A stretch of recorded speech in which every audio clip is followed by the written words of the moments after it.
নমস্কার, আমি শম্পা সরকার। আমার আজকের রেসিপি হলো শিমের পাতুরি।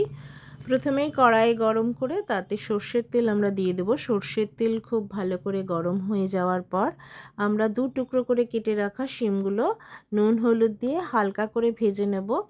শিমগুলোকে খুব বেশি ভাজবার দরকার নেই, হালকা করে ভাজা হয়ে গেলেই আমরা কড়াই থেকে শিমগুলোকে আমরা তুলে নেব।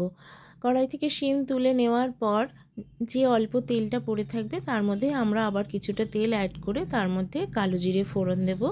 কালো জিরে ভাজা ভাজা হলে আমরা টমেটো কুচি দিয়ে দেব। টমেটো কুচিটাকে আমরা নুন দিয়ে একটু ভেজে নেব। টমেটোটা নরম হয়ে যাওয়ার পর আমরা 1 চামচ কালো সর্ষে, 1 চামচ সাদা সর্ষে আর 1 চামচ পোস্ত বাটা কড়াইতে দিয়ে দেব।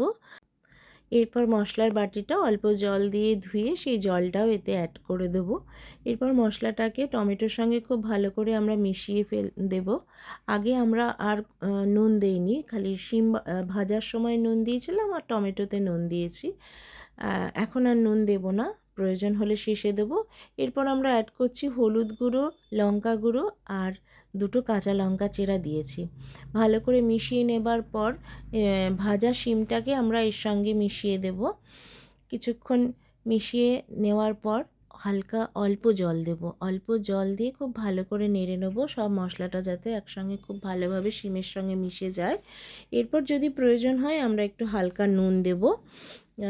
নুন দেওয়ার পর আমরা চিনি দেব। মিষ্টি দেওয়ার পর আমরা খুব ভালো করে মিশিয়ে নিয়ে আমরা ধনেপাতা কুচি দিয়ে দেব।